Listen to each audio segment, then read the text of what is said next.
భారత్ని ఆక్రమించకముందు England బతుకు ఎలా ఉండేదో తెలుసా?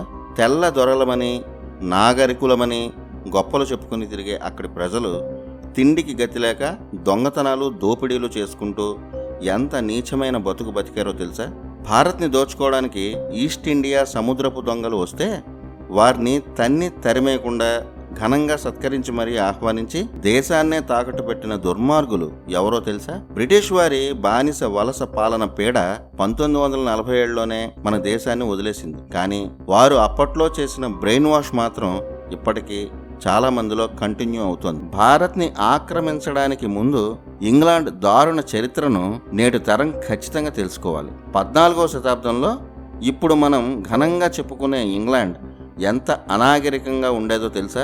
అక్కడి ప్రజలకు తినడానికి తిండి లేదు. ఒక్క పూట తిండి కోసం ఒకరిని ఒకరు చంపుకునేవారు. చెయ్యడానికి పని లేదు. చేతకాని ప్రభుత్వం ప్రజలను గాలికి వదిలేసింది. అక్కడి రాచరిక ప్రభుత్వమే అడుక్కు తినే స్థితిలో ఉంది. భరతఖండంలో వజ్రాలను వీధుల్లో కుప్పలుగా పోసి అమ్ముతున్న వైభవమైన రోజుల్లో అత్యంత ధనిక దేశంగా, నాగరిక దేశంగా మన భరతఖండం ఉన్న కాలంలో ఇంగ్లాండ్ తిండికి గతిలేని ఒక దేశం, ఒక అనాగరిక దేశం. 14వ శతాబ్దంలో బ్లాక్ డెత్ అనే అంటువ్యాధి ప్రపంచంలో చాలా చోట్ల విలయం సృష్టించింది. ఆ వ్యాధి లక్షల మందిని చంపేసింది. ఇంగ్లాండ్లో దాదాపు సగం జనాభా బ్లాక్ డెత్ అంటువ్యాధి వల్లే మరణించారు. ఆ తర్వాత అక్కడి ప్రజలు పూర్తిగా భయంలో బతికారు. ఇంగ్లాండ్ రాచరిక ప్రభుత్వం మీద ఆ ప్రజలకు పూర్తిగా నమ్మకం పోయింది. ఇంగ్లాండ్లో పరిస్థితులు దారుణంగా క్షీణించాయి. అప్పటి ఇంగ్లాండ్ ప్రజల్లో చాలా మందికి గొర్రెలు కాసుకోవడమే ప్రధాన వృత్తి. గొర్రె మాంసం, వాటి ఉన్ని అమ్ముకొని ఇంగ్లాండ్ ప్రజల్లో చాలా మంది అప్పట్లో రోజులు గడిపేవారు. కానీ ఆ గొర్రెలను కూడా దొంగలు దోపిడీ చేస్తుండేవారు. ఇంగ్లాండ్ గ్రామాలపై గజ దొంగల దాడి ఎక్కువగా ఉండేది. ఆ గ్రామాలకు ప్రభుత్వ రక్షణ ఉండేది కాదు. కనుక గొర్రెలను, తమ గ్రామాలను కాపాడుకోవడానికి అక్కడి ప్రజలు ఊరి చుట్టూ కంచెలు వేసుకునేవారు. తెల్లదొరలు, నాగరికులు అని చెప్పుకున్న ది గ్రేట్ బ్రిటిష్ పీపుల్ 14వ శతాబ్దంలో తిండి కోసం గొర్రెలను కాపాడుకోలేని దీనస్థితిలో, దోపిడీలు చేసే దౌర్భాగ్య స్థితిలో ఉన్నారు. అలా గొర్రెలను, తమ గ్రామాలను దొంగల నుంచి కాపాడుకోవడం కోసం ఇంగ్లాండ్ ప్రజలు ప్రభుత్వంపై నిరసన తెలుపుతూ వేసిన కంచెలను ఎన్క్లోజర్ రెవల్యూషన్ అంటారు. 16వ శతాబ్దం వరకు ఇంగ్లాండ్ ప్రజలకు ప్రధాన వృత్తి గొర్రెల పెంపకమే. అప్పట్లో ఇంగ్లాండ్లో మనిషి కన్నా గొర్రెకే విలువ ఎక్కువ. అది వారి పరిస్థితి. ఎప్పుడు కూలిపోతాయో తెలియని చెక్కల ఇళ్లలో ఎవరు ఎప్పుడు ఏం చేస్తారో అన్న భయంతో, దారుణమైన పేదరికంతో ఇంగ్లాండ్ ప్రజలు బిక్కుమంటూ బతికేవారు. 14 నుంచి 18వ శతాబ్దం వరకు ఇంగ్లాండ్ పరిస్థితి ఇదే. జస్ట్ 6 షిల్లింగులు ఇస్తే హత్యలు చేసే ముఠాలు ఆనాడు ఇంగ్లాండ్లో ప్రతి వీధిలోనూ ఉండేవి. అప్పట్లో ఇంగ్లాండ్లో క్రైమ్ ఒక వృత్తి. లండన్ ఒక డంపింగ్ యార్డ్లా కంపు కొడుతూ ఉండేది. వర్షాలు పడితే చాలు రోగాలు విలయతాండవం చేసేవి. శుభ్రత అనేది ఎక్కడా కనిపించేది కాదు. ఇంగ్లాండ్ ప్రభుత్వం కూడా అప్పటి క్రైమ్కి భయపడేది. 15వ శతాబ్దంలో ఇంగ్లాండ్ రాజు హెన్రీ VII పని లేక ఊరు మీద తిరిగే దేశ దిమ్మరులను శిక్షించాలని 7వ హెన్రీ ఒక భయంకరమైన శాసనాన్ని తెచ్చాడు. ఆ శిక్ష ఏమిటంటే, దేశ దిమ్మరులను గుర్రపు బళ్లకు కట్టి ఈడ్పించి చచ్చే వరకు కొరడాలతో కొట్టేవారు. ఇది శిక్ష. అలాంటి దారుణమైన పరిస్థితుల్లో సహజంగానే అరాచకాలు స్టార్ట్ అవుతాయి. పనిలేని చాలా మంది ఇంగ్లాండ్ యువకులు దొంగతనాలు, దోపిడీలు స్టార్ట్ చేశారు. సొంత దేశంలో దోచుకోవడానికి ఏమీ లేదు కాబట్టి సముద్రపు దొంగతనాలు పెరిగాయి. నౌకల్లో వెళ్లడం, దారిలో సొమ్ముతో వచ్చే నౌకలను దోచుకోవడం, ఇది ఇంగ్లాండ్లో ఒక లాభదాయకమైన వృత్తిగా మారింది. సముద్రపు దోపిడీలు 15వ శతాబ్దంలో అప్పటి ఇంగ్లాండ్లో చాలా కామన్. ఇప్పుడు మనం సోమాలియా లాంటి దేశాల గురించి ఎలా మాట్లాడుకుంటున్నామో అప్పటి ఇంగ్లాండ్ పరిస్థితి అదే. ఈ ఇంగ్లాండ్ సముద్రపు దొంగలు ఎక్కువగా స్పెయిన్ ఓడలను దోచుకునేవారు. ఆ సమయంలో అపార సంపదతో తులతూగుతున్న భారత్కి చేరుకోవాలన్నదే ఆ దొంగల ముఠాలో ప్రతి ఒక్కరి ప్రధాన లక్ష్యం. ఇలా అప్పటి సముద్రపు దొంగల ముఠాల్లో అత్యంత ప్రఖ్యాతి చెందిన ఇంగ్లాండ్ వ్యక్తులు 2 ఉండేవారు. వారు ఫ్రాన్సిస్ డ్రేక్, జాన్ హాకిన్స్. వీరిద్దరూ 16వ శతాబ్దానికి చెందిన ఇంగ్లాండ్ సముద్రపు దొంగలు. ఈ డ్రేక్ అనేవాడు ఒక సముద్రపు దొంగ.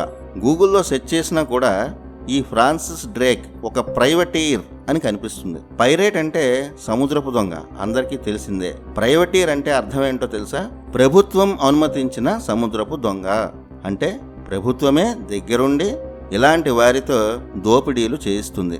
అప్పట్లో సముద్రంలో దోపిడీలు చేసుకోవడానికి, దోచుకున్న సంపదలో వాటాలు పంచుకోవడానికి, ఇంగ్లాండ్ శత్రువులపై యుద్ధం చేయడానికి ఈ ఫ్రాన్సిస్ డ్రేక్కి, జాన్ హాకిన్స్కి ఇంగ్లాండ్ రాణిగారే స్వయంగా అనుమతి ఇచ్చారు. అలా దోచుకున్న సంపదను అప్పటి ఇంగ్లాండ్ ప్రభుత్వం, దొంగలు పంచుకునేవారు. ఇలా ప్రభుత్వ అధికారిక సముద్రపు దొంగలను ప్రైవటీర్స్ అంటారు. ఇంత దారుణమైన రాజ్యం అప్పటి ఇంగ్లాండ్. 16వ శతాబ్ద కాలంలో ఫ్రాన్సిస్ డ్రేక్, జాన్ హాకిన్స్ల ఓడలు వస్తున్నాయంటే సముద్ర ప్రయాణికులు భయపడిపోయేవారు. అత్యంత దారుణంగా చంపి ఆ దొంగలు ఓడలను దోచుకునేవారు. 1580లో ఈ దొంగల బాధ భరించలేక ఇంగ్లాండ్పై స్పెయిన్ యుద్ధం చేసింది.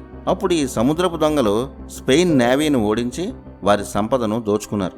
సముద్రపు దోపిడీల్లో ఫ్రాన్సిస్ డ్రేక్, జాన్ హాకిన్స్లు అపార సంపదలు సంపాదించారు. ఆ సంపద చూసి ఇంగ్లాండ్ రాణి ఎలిజబెత్ కూడా ఆశ్చర్యపోయింది.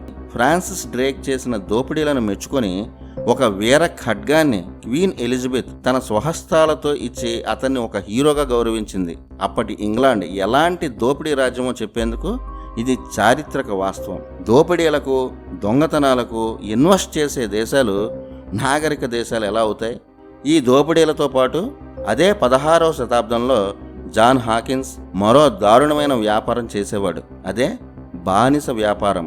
అప్పట్లో వెస్టిండీస్లో ఒక్కొక్క బానిస ఖరీదు 600 పౌండ్లు. ఒకసారి వీరు దోపిడీలకు వెళితే 500 మంది వెస్టిండీస్ పౌరులను చావచితక్కొట్టి బంధించి తీసుకొచ్చేవారు. వారిని లండన్లో అమ్మేసేవారు. అలా బానిస వ్యాపారం ద్వారా ఒక ట్రిప్పుకి 30,000 పౌండ్లను జాన్ హాకిన్స్, డ్రేకులు సంపాదించేవారు.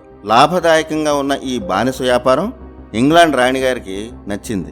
ఈ దారుణమైన వ్యాపారంలోనూ ఇంగ్లాండ్ ప్రభుత్వం సముద్రపు దొంగలకు పెట్టుబడులు పెట్టింది. వాటాలు కూడా డిసైడ్ చేసుకున్నారు. ప్రభుత్వానికి 60%, దొంగలకు 40%. హాకిన్స్ నౌకల్లో ఎక్కువ మంది బానిసలు పట్టడం లేదని, ఇలా అయితే ఎక్కువ లాభం రాదని ఇంగ్లాండ్ ప్రభుత్వం అనుకుంది.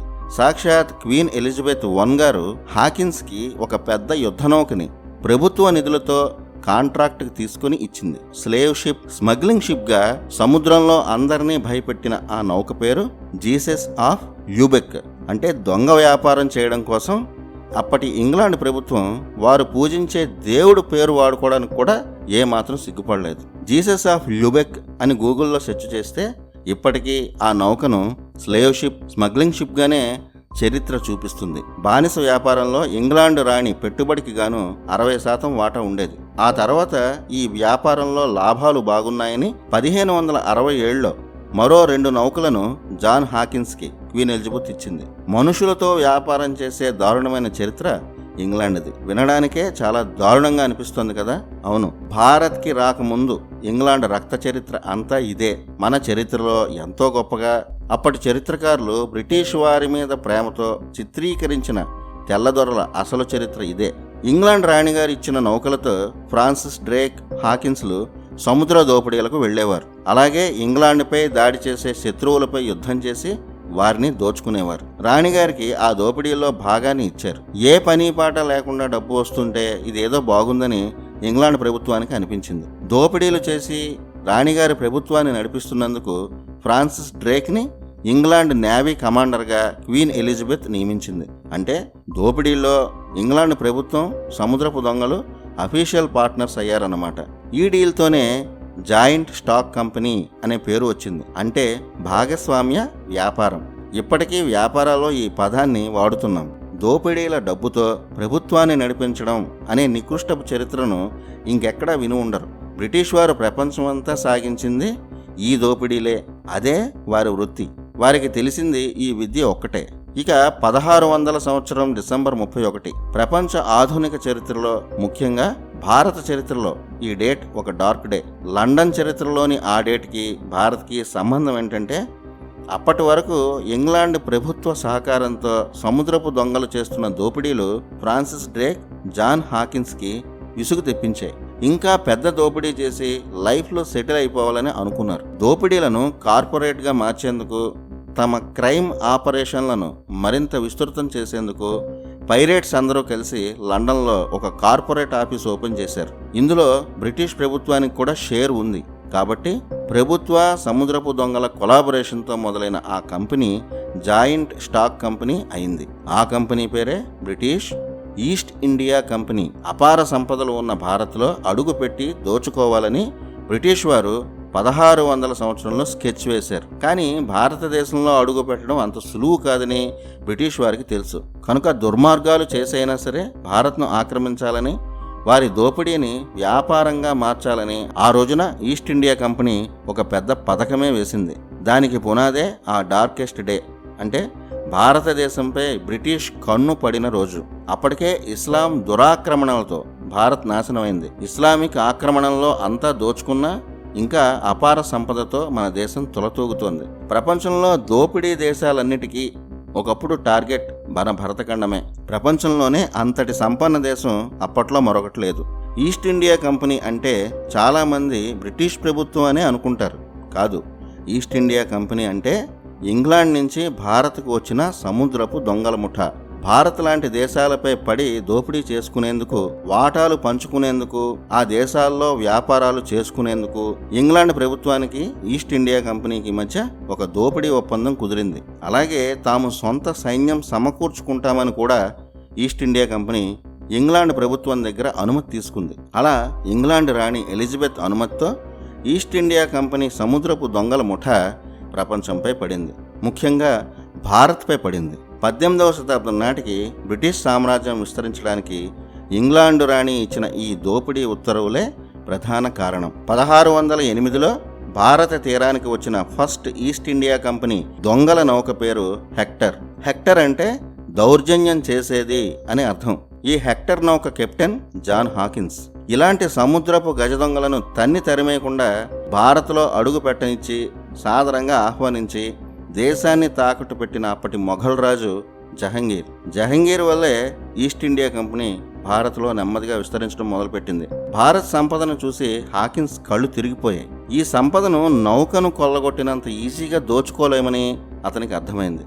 అందుకే హాకిన్స్ భారత్కు వచ్చిన అతని దోపిడీ వ్యాపారం మొదలుపెట్టలేదు.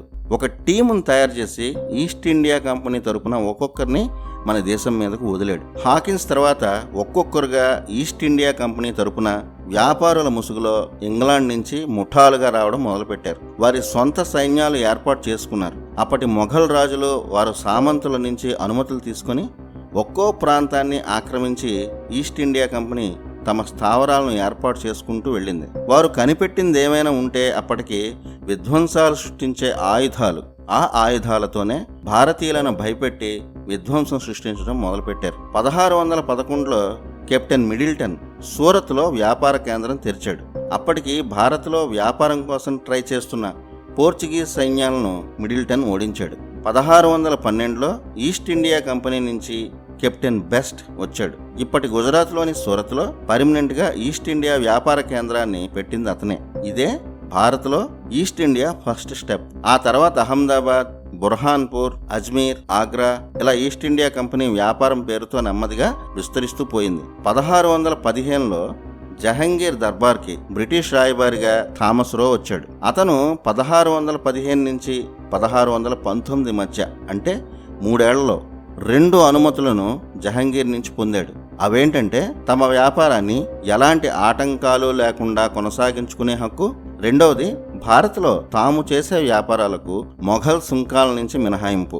అలా అప్పటి జహంగీర్ వెనక ముందు చూడకుండా ఇచ్చిన అనుమతులే భారత్లో బ్రిటిష్ వలసరాజ పాలనకు ప్రధాన కారణాలయ్యాయి. అయినా ఇస్లాం పాలకులు కూడా బ్రిటిష్ వారిలాగే వేరే దేశం నుంచి దోపిడీ పేరుతో భారత్ను ఆక్రమించారు. వారికి ఈ దేశంపై గౌరవం, భక్తి ఎందుకుంటాయి? వారు ఈ దేశం భవిష్యత్తు గురించి ఎందుకు ఆలోచిస్తారు? అప్పటి మొఘల్ పాలకులకు కూడా కావాల్సింది ఈస్ట్ ఇండియా కంపెనీ పడేసే వాటా, వారి సైన్య సహకారం.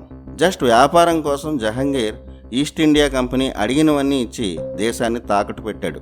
అదే సమయంలో దక్షిణ భారతదేశంలో మన రాజుల పట్టు ఉన్నంత వరకు విదేశీ వ్యాపారులను అడుగు కూడా పెట్టనివ్వలేదు. నెమ్మదిగా ఈస్ట్ ఇండియా కంపెనీ దేశంలో విస్తరించింది. నెమ్మదిగా బ్రిటిష్ కాలనీలు వారి రాజ్యాలను విస్తరించుకుంటూ మన రాజ్యాలను కొల్లగొట్టుకుంటూ వెళ్లారు. ఈస్ట్ ఇండియా కంపెనీ దోపిడీలను ఒక కంపెనీ యాక్టివిటీగా మార్చేసింది.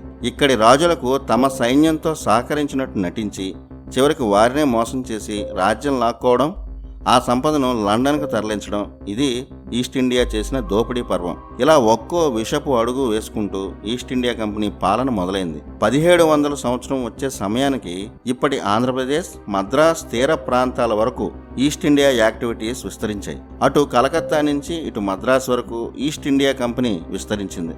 మధ్యలో పీష్వాల బలమైన ప్రతిఘటన వల్ల బొంబాయి చాలా కాలం వరకు ఈస్ట్ ఇండియాకి చిక్కలేదు. కానీ అప్పటి ఇస్లాం పాలకుల చేతకానితనం, ఈ మట్టిలోనే జీవిస్తున్నాం అనే దేశభక్తి కూడా వారికి లేకపోవడం వల్ల వారి ఆధీనంలో ఉన్న రాజ్యాలన్నిటిలో 18వ శతాబ్దం నాటికి ఈస్ట్ ఇండియా కంపెనీ వలస పాలన మొదలైంది.